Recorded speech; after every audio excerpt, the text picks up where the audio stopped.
ਇਹ ਹਫ਼ਤਾਵਾਰ ਬਾਈਬਲ ਦਾ ਦਰਸੀਵਾਜ਼ Plainfield Christian Science Church Independent ਵੱਲੋਂ ਹੈ, ਜਿਹੜਾ ਨਿਊ ਜਰਜ਼ੀ ਅਮਰੀਕਾ ਵਿੱਚ ਹੈ। ਹੋਰ ਮਾਲੂਮਾਤ ਲਈ ਤੁਸੀਂ ਸਾਡੀ ਵੈਬਸਾਈਟ ਵੇਖੋ www.plainfieldcs.com। ਇਹ ਸਬਕ 28 ਜਨਵਰੀ 2024 ਇਤਵਾਰ ਦੇ ਦਿਨ ਹਫ਼ਤੇ ਦੇ ਅਖੀਰ ਉੱਤੇ ਤੁਹਾਡੇ ਪੜ੍ਹਨ ਲਈ ਤਿਆਰ ਕੀਤਾ ਗਿਆ ਹੈ। ਮਜ਼ਮੂਨ ਸੱਚਾਈ। ਸੁਨਹਿਰੀ ਮਤਨ ਜ਼ਬੂਰ। ਮੈਂ ਆਪਣੀ ਰੂਹ ਤੇਰੇ ਹੱਥ ਵਿੱਚ ਦੇਣਾ ਵਾਂ, ਐ ਖੁਦਾਵੰਦ ਸੱਚਾਈ ਦੇ ਰੱਬ। ਜਵਾਬੀ ਪੜ੍ਹਾਈ। ਯੋਹਨਾ। ਯਿਸੂ ਨੇ ਉਹਨੂੰ ਆਖਿਆ, ਕਿਉਂ ਜੇ ਰਾਹ ਤੇ ਸੱਚਾਈ ਤੇ ਹਯਾਤੀ ਮੈਂ ਵਾਂ, ਕੋਈ ਮੇਰੇ ਵਸੀਲੇ ਦੇ ਬਗੈਰ ਬਾਪ ਦੇ ਕੋਲ ਨਹੀਂ ਆਉਂਦਾ। ਤੁਸੀਂ ਮੇਰੇ ਵਿੱਚ ਕਾਇਮ ਰਵੋ ਤੇ ਮੈਂ ਤੁਹਾਡੇ ਵਿੱਚ। ਜਿਵੇਂ ਜੇ ਟਹਿਣੀ ਅੰਗੂਰ ਦੇ ਰੁੱਖ ਵਿੱਚ ਕਾਇਮ ਨਾ ਰਵੇ ਤੇ ਆਪਣੇ ਆਪ ਫਲ ਨਹੀਂ ਦੇ ਸਕਦੀ, ਉਸੇ ਤਰ੍ਹਾਂ ਤੁਸੀਂ ਵੀ ਜੇ ਮੇਰੇ ਵਿੱਚ ਕਾਇਮ ਨਾ ਰਵੋ ਤੇ ਫਲ ਨਹੀਂ ਦੇ ਸਕਦੇ। ਮੈਂ ਅੰਗੂਰ ਦਾ ਰੁੱਖ ਵਾਂ, ਤੁਸੀਂ ਟਹਿਣੀਆਂ ਹੋ। ਜਿਹੜਾ ਮੇਰੇ ਵਿੱਚ ਕਾਇਮ ਰਹਿੰਦਾ ਏ ਤੇ ਮੈਂ ਉਹਦੇ ਵਿੱਚ, ਉਹ ਬਹੁਤ ਫਲ ਦਿੰਦਾ ਏ, ਕਿਉਂ ਜੇ ਮੈਥੋਂ ਵੱਖ ਹੋ ਕੇ ਤੁਸੀਂ ਕੁਝ ਨਹੀਂ ਕਰ ਸਕਦੇ। ਜੇ ਕੋਈ ਮੇਰੇ ਵਿੱਚ ਕਾਇਮ ਨਾ ਰਵੇ ਤੇ ਉਹ ਟਹਿਣੀ ਵਾਂਗਰ ਸੁੱਟ ਦਿੱਤਾ ਜਾਂਦਾ ਤੇ ਸੁੱਕ ਜਾਂਦਾ ਏ, ਤੇ ਲੋਕੀ ਉਹਨੂੰ ਜਮ੍ਹਾਂ ਕਰਕੇ ਅੱਗ ਵਿੱਚ ਸੁੱਟ ਦਿੰਦੇ ਨੇ ਤੇ ਉਹ ਸੜ ਜਾਂਦੀ ਏ। ਜੇ ਤੁਸੀਂ ਮੇਰੇ ਵਿੱਚ ਕਾਇਮ ਰਵੋ ਤੇ ਮੇਰੀਆਂ ਗੱਲਾਂ ਤੁਹਾਡੇ ਵਿੱਚ ਕਾਇਮ ਰਹਿਣ ਤੇ ਜੋ ਚਾਹੋ ਮੰਗੋ, ਉਹ ਤੁਹਾਡੇ ਲਈ ਹੋ ਜਾਵੇਗਾ। ਮੇਰੇ ਪਿਓ ਦਾ ਜਲਾਲ ਇਹਦੇ ਨਾਲ ਹੀ ਹੁੰਦਾ ਏ ਭਈ ਤੁਸੀਂ ਬਹੁਤ ਫਲ ਦਿਓ, ਤਦ ਹੀ ਤੁਸੀਂ ਮੇਰੇ ਚੇਲੇ ਠਹਿਰੋਗੇ। ਜਿਵੇਂ ਪਿਓ ਨੇ ਮੇਰੇ ਨਾਲ ਮੁਹੱਬਤ ਰੱਖੀ, ਉਂਝ ਹੀ ਮੈਂ ਵੀ ਤੁਹਾਡੇ ਨਾਲ ਮੁਹੱਬਤ ਰੱਖੀ। ਤੁਸੀਂ ਮੇਰੀ ਮੁਹੱਬਤ ਵਿੱਚ ਕਾਇਮ ਰਵੋ। ਦਰਸੀਵਾਜ਼ ਬਾਈਬਲ ਵਿੱਚੋਂ ਮੱਤੀ। ਤੇ ਯਿਸੂ ਸਾਰੇ ਗਲੀਲ ਵਿੱਚ ਫਿਰਦਾ ਰਿਹਾ ਤੇ ਉਹਨਾਂ ਦੇ ਇਬਾਦਤਖਾਨਿਆਂ ਵਿੱਚ ਤਾਲੀਮ ਦਿੰਦਾ ਤੇ ਬਾਦਸ਼ਾਹੀ ਦੀ ਖੁਸ਼ਖਬਰੀ ਦੀ ਮੁਨਾਦੀ ਕਰਦਾ ਤੇ ਲੋਕਾਂ ਦੀ ਹਰ ਤਰ੍ਹਾਂ ਦੀ ਬਿਮਾਰੀ ਤੇ ਹਰ ਤਰ੍ਹਾਂ ਦੀ ਕਮਜ਼ੋਰੀ ਨੂੰ ਦੂਰ ਕਰਦਾ ਰਿਹਾ। ਮੱਤੀ। ਫਿਰ ਉਹ ਕਸ਼ਤੀ ਉੱਤੇ ਚੜ੍ਹ ਕੇ ਪਾਰ ਗਿਆ ਤੇ ਆਪਣੇ ਸ਼ਹਿਰ ਨੂੰ ਆਇਆ, ਤੇ ਵੇਖੋ ਲੋਕੀ ਇੱਕ ਮਫਲੂਜ ਨੂੰ ਮੰਜੇ ਉੱਤੇ ਪਾਇਆ ਹੋਇਆ ਉਹਦੇ ਕੋਲ ਲਿਆਏ। ਯਿਸੂ ਨੇ ਉਹਨਾਂ ਦਾ ਈਮਾਨ ਵੇਖ ਕੇ ਮਫਲੂਜ ਨੂੰ ਆਖਿਆ, ਪੁੱਤਰ ਹੌਸਲਾ ਰੱਖ, ਤੇਰੇ ਪਾਪ ਮਾਫ਼ ਹੋਏ। ਤੇ ਵੇਖੋ ਕੁਝ ਫਕੀਆਂ ਨੇ ਆਪਣੇ ਦਿਲ ਵਿੱਚ ਆਖਿਆ, ਇਹ ਕੁਫਰ ਬਕਦਾ ਏ। ਯਿਸੂ ਨੇ ਉਹਨਾਂ ਦੇ ਖਿਆਲ ਪਤਾ ਕਰਕੇ ਆਖਿਆ, ਤੁਸੀਂ ਕਿਉਂ ਆਪਣੇ ਦਿਲਾਂ ਵਿੱਚ ਭੈੜਾ ਖਿਆਲ ਲਿਆਉਂਦੇ ਹੋ? ਸੌਖਾ ਕੀ ਏ, ਇਹ ਆਖਣਾ ਵੀ ਤੇਰੇ ਪਾਪ ਮਾਫ਼ ਹੋਏ, ਜਾਂ ਇਹ ਭਈ ਉੱਠ ਤੇ ਟੁਰ ਫਿਰ? ਪਰ ਇਸ ਲਈ ਵੀ ਤੁਸੀਂ ਜਾਣ ਲਵੋ ਭਈ ਇਬਨੇ ਆਦਮ ਨੂੰ ਧਰਤੀ ਉੱਤੇ ਪਾਪ ਮਾਫ਼ ਕਰਨ ਦਾ ਇਖਤਿਆਰ ਏ। ਉਹਨੇ ਮਫਲੂਜ ਨੂੰ ਆਖਿਆ, ਉੱਠ, ਆਪਣਾ ਮੰਜਾ ਚੁੱਕ ਤੇ ਆਪਣੇ ਘਰ ਟੁਰ ਜਾ। ਉਹ ਉੱਠ ਕੇ ਆਪਣੇ ਘਰ ਟੁਰ ਗਿਆ। ਯੋਹਨਾ। ਇਸ ਲਈ ਯਿਸੂ ਨੇ ਉਹਨਾਂ ਯਹੂਦੀਆਂ ਨੂੰ ਆਖਿਆ ਜਿਨ੍ਹਾਂ ਨੇ ਉਹਦਾ ਯਕੀਨ ਕੀਤਾ ਸੀ, ਭਈ ਜੇ ਤੁਸੀਂ ਮੇਰੇ ਕਲਾਮ ਉੱਤੇ ਕਾਇਮ ਰਵੋਗੇ ਤੇ ਹਕੀਕਤ ਵਿੱਚ ਮੇਰੇ ਸ਼ਾਗਿਰਦ ਠਹਿਰੋਗੇ ਤੇ ਸੱਚਾਈ ਤੋਂ ਵਾਕਫ ਹੋਵੋਗੇ ਤੇ ਸੱਚਾਈ ਤੁਹਾਨੂੰ ਆਜ਼ਾਦ ਕਰੇਗੀ। ਉਹਨਾਂ ਨੇ ਉਹਨੂੰ ਜਵਾਬ ਦਿੱਤਾ, ਭਈ ਅਸੀਂ ਤੇ ਇਬਰਾਹਿਮ ਦੀ ਪੀੜ੍ਹੀ ਵਿੱਚੋਂ ਹਾਂ ਤੇ ਕਦੀ ਕਿਸੇ ਦੀ ਗੁਲਾਮੀ ਵਿੱਚ ਨਹੀਂ ਰਹੇ। ਤੂੰ ਕਿਉਂ ਆਖਦਾ ਹੈ ਭਈ ਤੁਸੀਂ ਆਜ਼ਾਦ ਕੀਤੇ ਜਾਓਗੇ? ਯਿਸੂ ਨੇ ਉਹਨਾਂ ਨੂੰ ਜਵਾਬ ਦਿੱਤਾ, ਮੈਂ ਤੁਹਾਨੂੰ ਸੱਚ ਆਖਦਾ ਵਾਂ ਭਈ ਜਿਹੜਾ ਕੋਈ ਪਾਪ ਕਰਦਾ ਏ ਪਾਪ ਦਾ ਗੁਲਾਮ ਏ, ਤੇ ਗੁਲਾਮ ਹਮੇਸ਼ ਤੀਕਰ ਘਰ ਵਿੱਚ ਨਹੀਂ ਰਹਿੰਦਾ, ਪੁੱਤਰ ਹਮੇਸ਼ ਤੀਕਰ ਰਹਿੰਦਾ ਏ। ਇਸ ਲਈ ਜੇ ਪੁੱਤਰ ਤੁਹਾਨੂੰ ਆਜ਼ਾਦ ਕਰੇਗਾ ਤੇ ਤੁਸੀਂ ਸੱਚਮੁੱਚ ਆਜ਼ਾਦ ਹੋਵੋਗੇ। ਯੋਹਨਾ। ਜੇ ਤੁਸੀਂ ਮੇਰੇ ਨਾਲ ਪਿਆਰ ਰੱਖਦੇ ਹੋ ਤੇ ਮੇਰੇ ਹੁਕਮਾਂ ਉੱਤੇ ਅਮਲ ਕਰੋਗੇ ਤੇ ਮੈਂ ਪਿਓ ਅੱਗੇ ਦਰਖਾਸਤ ਕਰਾਂਗਾ ਤੇ ਉਹ ਤੁਹਾਨੂੰ ਦੂਜਾ ਮਦਦਗਾਰ ਬਖਸ਼ੇਗਾ ਭਈ ਹਮੇਸ਼ਾ ਤੀਕਰ ਤੁਹਾਡੇ ਨਾਲ ਰਵੇ, ਯਾਨੀ ਰੂਹੇ ਹੱਕ, ਜਿਹਨੂੰ ਜੱਗ ਹਾਸਲ ਨਹੀਂ ਕਰ ਸਕਦਾ, ਕਿਉਂ ਜੇ ਨਾ ਉਹਨੂੰ ਵੇਖਦਾ ਏ ਨਾ ਜਾਣਦਾ ਏ। ਤੁਸੀਂ ਉਹਨੂੰ ਜਾਣਦੇ ਹੋ, ਕਿਉਂ ਜੇ ਉਹ ਤੁਹਾਡੇ ਨਾਲ ਰਹਿੰਦਾ ਏ ਤੇ ਤੁਹਾਡੇ ਅੰਦਰ ਹੋਵੇਗਾ। ਮੈਂ ਤੁਹਾਨੂੰ ਯਤੀਮ ਨਾ ਛੱਡਾਂਗਾ, ਮੈਂ ਤੁਹਾਡੇ ਕੋਲ ਆਵਾਂਗਾ। ਥੋੜ੍ਹੇ ਚਿਰ ਬਾਅਦੋਂ ਸੰਸਾਰ ਮੈਨੂੰ ਨਾ ਵੇਖੇਗਾ, ਪਰ ਤੁਸੀਂ ਮੈਨੂੰ ਵੇਖਦੇ ਰਹੋਗੇ, ਕਿਉਂ ਜੇ ਮੈਂ ਜਿਉਂਦਾ ਵਾਂ ਤੇ ਤੁਸੀਂ ਵੀ ਜਿਉਂਦੇ ਰਹੋਗੇ। ਉਸ ਦਿਨ ਤੁਸੀਂ ਜਾਣੋਗੇ ਭਈ ਮੈਂ ਆਪਣੇ ਬਾਪ ਵਿੱਚ ਹਾਂ ਤੇ ਤੁਸੀਂ ਮੇਰੇ ਵਿੱਚ ਤੇ ਮੈਂ ਤੁਹਾਡੇ ਵਿੱਚ। ਜਿਹਦੇ ਕੋਲ ਮੇਰੇ ਹੁਕਮ ਨੇ ਤੇ ਜਿਹੜਾ ਉਹਨਾਂ ਉੱਤੇ ਅਮਲ ਕਰਦਾ ਏ, ਉਹੀ ਮੇਰੇ ਨਾਲ ਪਿਆਰ ਰੱਖਦਾ ਏ, ਤੇ ਜਿਹੜਾ ਮੇਰੇ ਨਾਲ ਪਿਆਰ ਰੱਖਦਾ ਏ ਉਹ ਮੇਰੇ ਬਾਪ ਦਾ ਪਿਆਰਾ ਹੋਵੇਗਾ, ਤੇ ਮੈਂ ਉਹਦੇ ਨਾਲ ਪਿਆਰ ਰੱਖਾਂਗਾ ਤੇ ਆਪਣੇ ਆਪ ਨੂੰ ਉਹਦੇ ਉੱਤੇ ਜ਼ਾਹਿਰ ਕਰਾਂਗਾ। ਉਸ ਯਹੂਦਾ ਨੇ, ਜਿਹੜਾ ਅਸਕਰ ਯੂਤੀ ਨਹੀਂ ਸੀ, ਉਹਨੂੰ ਆਖਿਆ, ਐ ਖੁਦਾਵੰਦ, ਕੀ ਹੋਇਆ ਭਈ ਤੂੰ ਆਪਣੇ ਆਪ ਨੂੰ ਸਾਡੇ ਉੱਤੇ ਜ਼ਾਹਿਰ ਕਰਨਾ ਚਾਹੁੰਦਾ ਏ, ਪਰ ਜੱਗ ਉੱਤੇ ਨਹੀਂ? ਯਿਸੂ ਨੇ ਜਵਾਬ ਵਿੱਚ ਉਹਨੂੰ ਆਖਿਆ ਭਈ ਜੇ ਕੋਈ ਮੇਰੇ ਨਾਲ ਪਿਆਰ ਰੱਖੇ ਤੇ ਉਹ ਮੇਰੇ ਕਲਾਮ ਉੱਤੇ ਅਮਲ ਕਰੇਗਾ, ਤੇ ਮੇਰਾ ਬਾਪ ਉਹਦੇ ਨਾਲ ਪਿਆਰ ਰੱਖੇਗਾ, ਤੇ ਅਸੀਂ ਉਹਦੇ ਕੋਲ ਆਵਾਂਗੇ ਤੇ ਉਹਦੇ ਨਾਲ ਸਕੂਨ ਕਰਾਂਗੇ। ਜਿਹੜਾ ਮੇਰੇ ਨਾਲ ਪਿਆਰ ਨਹੀਂ ਰੱਖਦਾ ਉਹ ਮੇਰੇ ਕਲਾਮ ਉੱਤੇ ਅਮਲ ਨਹੀਂ ਕਰਦਾ, ਤੇ ਜਿਹੜਾ ਕਲਾਮ ਤੁਸੀਂ ਸੁਣਦੇ ਹੋ ਉਹ ਮੇਰਾ ਨਹੀਂ ਬਲਕਿ ਬਾਪ ਦਾ ਏ ਜਿਹਨੇ ਮੈਨੂੰ ਘੱਲਿਆ ਏ। ਮੈਂ ਇਹ ਗੱਲਾਂ ਤੁਹਾਡੇ ਨਾਲ ਰਹਿ ਕੇ ਆਖੀਆਂ ਨੇ, ਪਰ ਮਦਦਗਾਰ ਯਾਨੀ ਪਾਕ ਰੂਹ, ਜਿਹਨੂੰ ਬਾਪ ਮੇਰੇ ਨਾਂ ਤੋਂ ਘੱਲੇਗਾ, ਉਹੀ ਤੁਹਾਨੂੰ ਸਾਰੀਆਂ ਗੱਲਾਂ ਸਿਖਾਵੇਗਾ, ਤੇ ਜੋ ਕੁਝ ਮੈਂ ਤੁਹਾਨੂੰ ਆਖਿਆ ਏ ਉਹ ਸਭ ਤੁਹਾਨੂੰ ਯਾਦ ਦਿਲਾਏਗਾ। ਕਮਾਲ। ਇਸ ਲਈ ਕੈਦਖਾਨੇ ਵਿੱਚ ਤੇ ਪਤਰਸ ਦੀ ਨਿਗਹਬਾਨੀ ਹੋ ਰਹੀ ਸੀ, ਪਰ ਕਲੀਸਿਆ ਉਹਦੇ ਲਈ ਬਦਨ ਤੇ ਜਿੰਦ ਨਾਲ ਦੁਆ ਕਰ ਰਹੀ ਸੀ। ਤੇ ਜਦੋਂ ਹੈਰੋਦੀਸ ਉਹਨੂੰ ਪੇਸ਼ ਕਰਨ ਨੂੰ ਸੀ, ਤੇ ਉਸੇ ਰਾਤ ਪਤਰਸ 2 ਜ਼ੰਜੀਰਾਂ ਨਾਲ ਬੰਨਿਆ ਹੋਇਆ 2 ਸਿਪਾਹੀਆਂ ਦੇ ਵਿਚਕਾਰ ਸੋ ਰਿਹਾ ਸੀ, ਤੇ ਪਹਿਰੇ ਵਾਲੇ ਦਰਵਾਜ਼ੇ ਉੱਤੇ ਕੈਦਖਾਨੇ ਦੀ ਨਿਗਹਬਾਨੀ ਕਰ ਰਹੇ ਸੀ। ਭਈ ਵੇਖੋ, ਖੁਦਾਵੰਦ ਦਾ ਇੱਕ ਫਰਿਸ਼ਤਾ ਆਣ ਖਲੋਤਾ, ਤੇ ਉਸ ਕੋਠੜੀ ਵਿੱਚ ਨੂਰ ਚਮਕ ਗਿਆ, ਤੇ ਉਹਨੇ ਪਤਰਸ ਦੀ ਪਸਲੀ ਉੱਤੇ ਹੱਥ ਮਾਰ ਕੇ ਜਗਾਇਆ ਤੇ ਆਖਿਆ, ਭਈ ਜਲਦੀ ਉੱਠ, ਤੇ ਜ਼ੰਜੀਰਾਂ ਉਹਦੇ ਹੱਥਾਂ ਵਿੱਚੋਂ ਖੁੱਲ ਗਈਆਂ। ਫਿਰ ਫਰਿਸ਼ਤੇ ਨੇ ਉਹਨੂੰ ਆਖਿਆ, ਭਈ ਕਮਰ ਬੰਨ੍ਹ ਤੇ ਆਪਣੀ ਜੁੱਤੀ ਪਾ ਲੈ। ਉਹਨੇ ਆਖਿਆ, ਆਪਣਾ ਚੋਗਾ ਪਾ ਕੇ ਮੇਰੇ ਮਗਰ ਆ ਜਾ। ਉਹ ਨਿਕਲ ਕੇ ਉਹਦੇ ਮਗਰ ਟੁਰ ਪਿਆ, ਤੇ ਇਹ ਨਾ ਜਾਣਿਆ ਭਈ ਜੋ ਕੁਝ ਫਰਿਸ਼ਤੇ ਵੱਲੋਂ ਹੋ ਰਿਹਾ ਏ ਉਹ ਵਾਕਿਆ ਹੀ ਏ, ਬਲਕਿ ਇਹ ਸਮਝਿਆ ਭਈ ਰੋਇਆ ਵੇਖ ਰਿਹਾ ਵਾਂ। ਇਸ ਲਈ ਉਹ ਪਹਿਲੇ ਤੇ ਦੂਜੇ ਹਲਕੇ ਵਿੱਚੋਂ ਨਿਕਲ ਕੇ ਉਸ ਲੋਹੇ ਦੇ ਫਾਟਕ ਉੱਤੇ ਅਪੜੇ ਜਿਹੜਾ ਸ਼ਹਿਰ ਵੱਲ ਏ। ਉਹ ਆਪ ਹੀ ਉਹਨਾਂ ਲਈ ਖੁੱਲ੍ਹ ਗਿਆ। ਇਸ ਲਈ ਉਹ ਨਿਕਲ ਕੇ ਕੂਚੇ ਦੇ ਉਸ ਸਿਰੇ ਤੀਕਰ ਨਿਕਲ ਗਏ, ਤੇ ਉਸੇ ਵੇਲੇ ਫਰਿਸ਼ਤਾ ਉਹਦੇ ਕੋਲੋਂ ਟੁਰ ਗਿਆ। ਤੇ ਪਤਰਸ ਨੇ ਹੋਸ਼ ਵਿੱਚ ਆ ਕੇ ਆਖਿਆ, ਭਈ ਹੁਣ ਮੈਂ ਸੱਚ ਜਾਣ ਲਿਆ, ਭਈ ਖੁਦਾਵੰਦ ਨੇ ਆਪਣਾ ਫਰਿਸ਼ਤਾ ਘੱਲ ਕੇ ਮੈਨੂੰ ਹੈਰੋਦੀਸ ਦੇ ਹੱਥੋਂ ਛੁਡਾ ਲਿਆ, ਤੇ ਯਹੂਦੀ ਕੌਮ ਦੀ ਸਾਰੀ ਆਸ ਤੋੜ ਦਿੱਤੀ। ਤੇ ਇਹਦੇ ਉੱਤੇ ਧਿਆਨ ਦੇ ਕੇ ਉਸ ਯੂਹੰਨਾ ਦੀ ਮਾਂ ਮਰੀਅਮ ਦੇ ਘਰ ਆਇਆ, ਜਿਹੜਾ ਮਰਕਸ ਅਖਵਾਂਦਾ ਏ। ਉੱਥੇ ਬਹੁਤ ਸਾਰੇ ਬੰਦੇ ਇਕੱਠੇ ਹੋ ਕੇ ਦੁਆ ਕਰ ਰਹੇ ਸੀ। ਜਦ ਉਹਨੇ ਫਾਟਕ ਦੀ ਬਾਰੀ ਖੜਕਾਈ, ਤੇ ਰੱਦੀ ਨਾਂ ਦੀ ਇੱਕ ਲੌਂਡੀ ਆਵਾਜ਼ ਸੁਣਨ ਆਈ, ਤੇ ਪਤਰਸ ਦੀ ਆਵਾਜ਼ ਪਛਾਣ ਕੇ ਖੁਸ਼ੀ ਨਾਲ ਫਾਟਕ ਨਾ ਖੋਲਿਆ, ਬਲਕਿ ਦੌੜ ਕੇ ਅੰਦਰ ਖਬਰ ਦਿੱਤੀ ਭਈ ਪਤਰਸ ਫਾਟਕ ਉੱਤੇ ਖੜਾ ਏ। ਉਹਨਾਂ ਨੇ ਉਹਨੂੰ ਆਖਿਆ, ਭਈ ਤੂੰ ਪਾਗਲ ਏ, ਪਰ ਉਹ ਯਕੀਨ ਨਾਲ ਆਖਦੀ ਰਹੀ ਭਈ ਇੰਝ ਹੀ ਏ। ਉਹਨਾਂ ਨੇ ਆਖਿਆ ਭਈ ਇਹਦਾ ਫਰਿਸ਼ਤਾ ਹੋਵੇਗਾ, ਪਰ ਪਤਰਸ ਖੜਕਾਉਂਦਾ ਰਿਹਾ।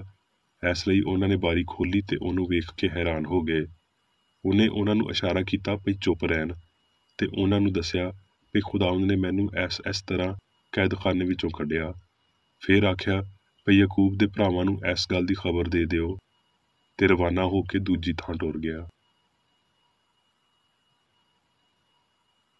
ਕਰੰਥੀਓ,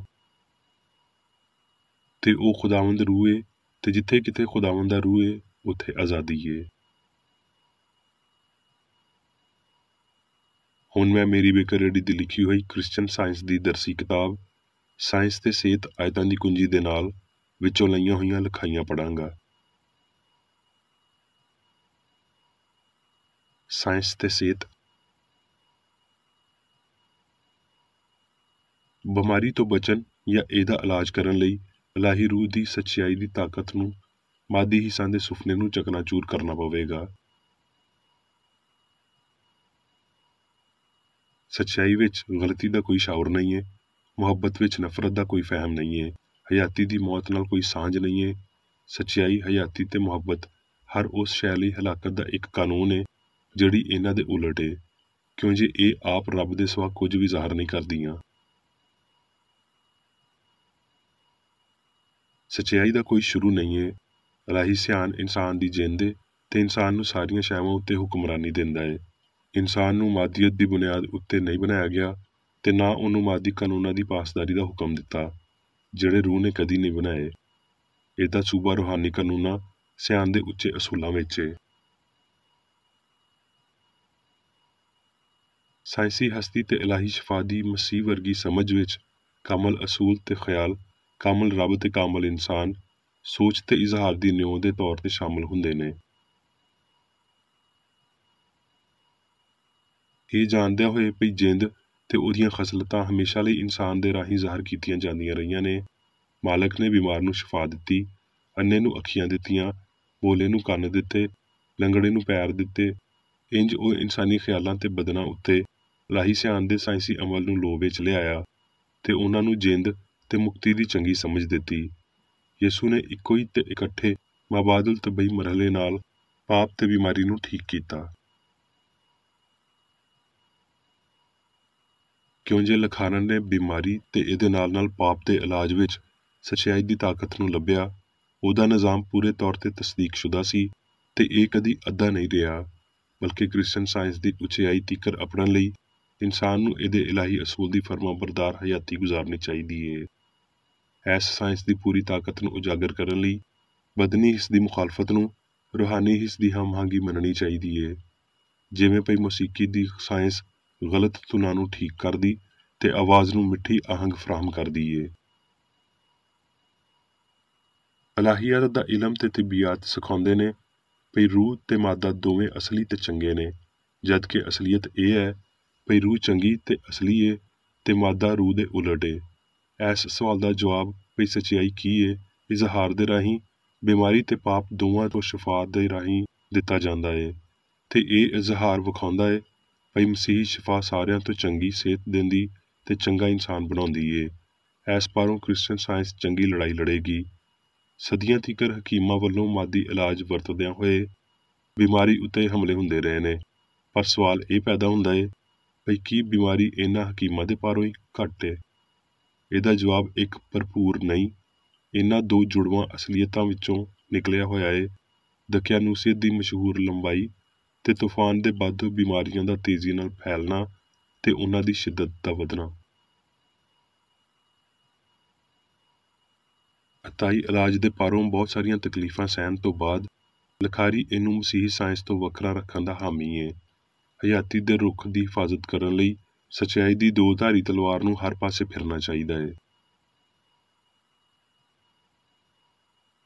ਜੇ ਰੂਹ ਜਾਂ ਇਲਾਹੀ ਪਿਆਰ ਦੀ ਤਾਕਤ ਸੱਚਾਈ ਦੀ ਗਵਾਹੀ ਦਿੰਦੇ ਨੇ ਤੇ ਇਹ ਅਲਟੀਮੇਟਮ ਸਾਇੰਸੀ ਵਤੀਰਾ ਏ ਤੇ ਸ਼ਿਫਾ ਫੌਰੀ ਹੁੰਦੀ ਏ। ਸਾਰੀ ਬਿਮਾਰੀ ਦੀ ਹਾਸਲ ਹੋਣ ਵਾਲੀ ਵਜ੍ਹਾ ਤੇ ਨਿਉ ਡਰ, ਲਾ ਇਲਮੀ ਤੇ ਪਾਪ ਏ। ਬਿਮਾਰੀ ਹਮੇਸ਼ਾ ਗਲਤ ਸੋਚ ਦੇ ਪਾਰੋਂ ਤਰਗੀਬ ਪਾਉਂਦੀ ਏ, ਜਿਹੜੀ ਸ਼ਾਉਰੀ ਤੌਰ ਤੇ ਕਬੂਲ ਕੀਤੀ ਜਾਂਦੀ ਏ, ਨਾ ਪਈ ਬਰਬਾਦ ਕੀਤੀ ਜਾਂਦੀ ਏ। ਬਿਮਾਰੀ ਸੋਚ ਦੀ ਬਾਹਰ ਕੱਢੀ ਹੋਈ ਇੱਕ ਤਸਵੀਰ ਏ।